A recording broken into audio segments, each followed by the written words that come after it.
Senator Amy Marcos versus Senator Ping Lacson. Di daw siya bakla. Ngayon, Dad, medyo naging personal ang argument o ang away nila Senator Amy Marcos at saka ni Senator Ping Lacson. Kasi lately, may sinabi si Senator Ping Lacson na di daw siya bakla. At nagsimula daw ang statement na to dahil nung nag-aaway daw sila Senator Amy at saka si Senator Ping tungkol sa isang Blue Ribbon Committee hearing, sinasabi ni Senator Amy na binablock daw siya from saying or implicating mga big names daw na involved sa mga scandal at corruption dito sa ating gobyerno. At sinasabi niya may mga pork barrel funds daw na nakatarget daw para masira ang pangalan ni Vice President Sara Duterte. Ngayon, sinasabi ni Amy Marcos, mukhang gigil na gigil si Senator Ping sa akin. Mukhang gusto niyang makipagsabunutan sa akin. Pero sure, matatalo ako dyan kung siya ang kalaban ko. So parang ang sinabi ni Senator Ping Lacson naman ay either sinasabi ni Amy Marcos na piluka ang buhok ko or peke ang buhok ko or nag-insinuate siya na bakla ako. At sasabihin ko lang, hindi ako bakla. Ngayon, sinasabi rin ni Senator Ping na kahit hindi daw siya kagapuhan, masaya naman siya na siya ay isang tunay na lalaki. Sinasabi rin niya na kung ang iniisip ni Senator Amy Marcos na siya ay bakla, kahit na sobrang macho na niya, wala daw siyang makitang macho sa buong mundo. Kasi kung yun yung nakikita niyang bakla kay Senator Ping. Pero Dad, sa totoo lang, is this really an issue here in 2026?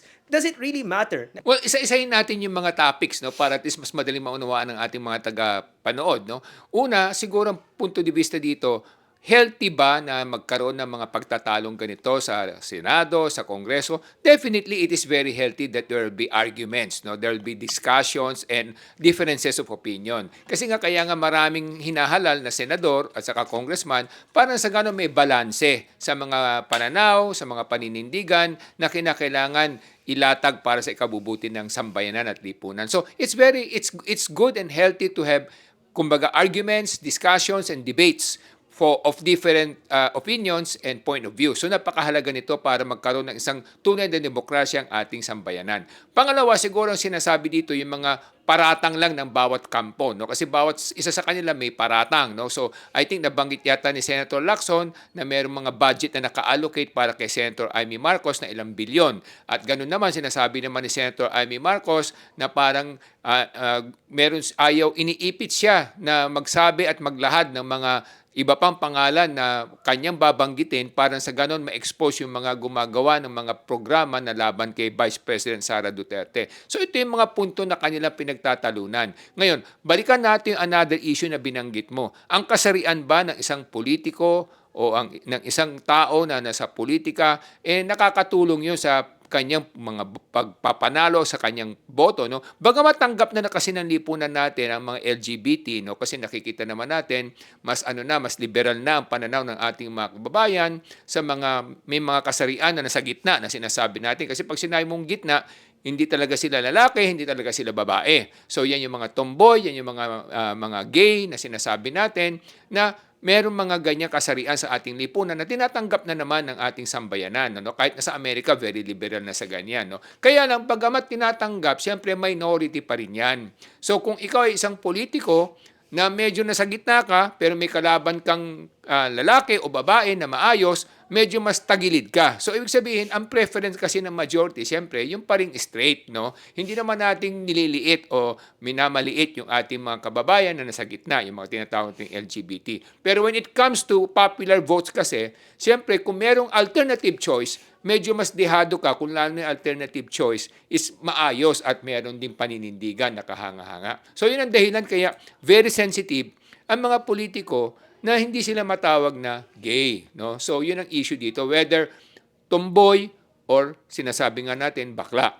Pero Dad, you said that it's important for our politicians to have free discourse and debate. Pero yung debate nila ni Ping Lacson, mukhang naging petty, naging personal. Is this something that should be seen sa ating Senado, sa ating gobyerno? Na nakikipag-away sila kung whether or not bakla ba ang isang tao? Di ba masyadong personal yan? Hindi ba dapat yung pinag-uusapan nila yung actual issues, which is ano ba yung problema sa budget, sino ba yung mga pangalan na to, at kung dapat ba ilabas yung pangalan na to, or kung ano bang role of justice sa ating gobyerno, hindi yung mga petty fights na ganito? It would have been more admirable. It would have been more respectable if they would have stuck to the issues, di ba? At saka, kasi nga yung nabanggit yata ni Senator Amy Marcos na parang sa sabunutan, siguro yun ang medyo out of line din si Senator Marcos doon kasi nga parang naging personal na, no? So dapat sana they should have stuck to the issues as you said, and it would have been more admirable because siyempre pag isa kang mambabatas, lalo na kung senador, you're a national figure, no?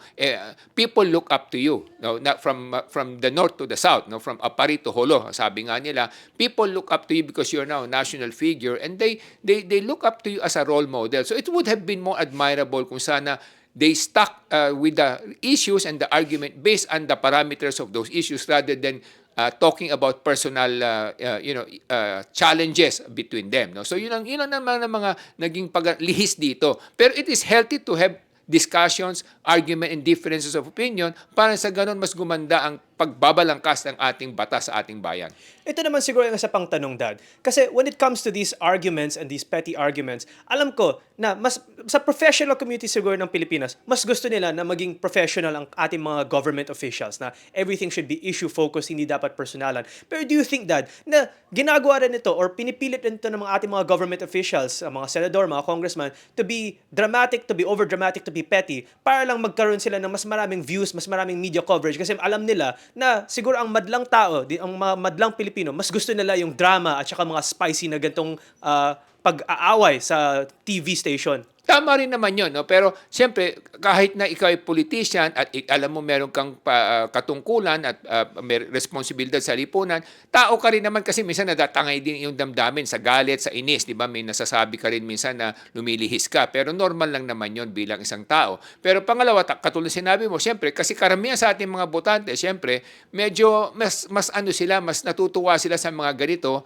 At pag pinapanood ka nila, mas lalo kanilang naalala pagdating ng araw ng halalan. Kaya yung ibang mga politiko rin natin, siyempre, ginagawa rin nila ito para sa ganun magkaroon ng tawag pansin. Mapansin ang kanilang mga pangalan at makilala at maalala yung mga pangalan nila. Kasi at the end of the day, ang maalala nila yung pangalan mo, nakalimutan nila yung sinabi mo o yung issue mo. Kaya kung meron mga ganitong parang iskandalo o pagtatalo o pag-aaway na pag-uusapan, lalo kang nakikilala at naalala ng mga tao. Kaya it's a political campaign gimmickry also na pwede natin sabihin na minsan ginagamit ng ibang mga politiko para sila mapansin. Ngayon mga kababayan, kung gusto natin na mas professional ang ating mga government official at mga hinahalal sa ating gobyerno, ang kailangan ng Pilipinas, itaas ang antas ng edukasyon para sa bawat Pilipino. Para lahat ng Pilipino, mas makakapili sila na mas magandang quality ng mga government official at mga government politician. Kaya ang layunin ng Ilocano Defenders Party List ay itaas ang edukasyon dito sa Pilipinas para gumanda at kuminhawa ang kinabukasan ng bawat Pilipino. Ako po ay si Solomon Sang, inyong kuya ng bayan.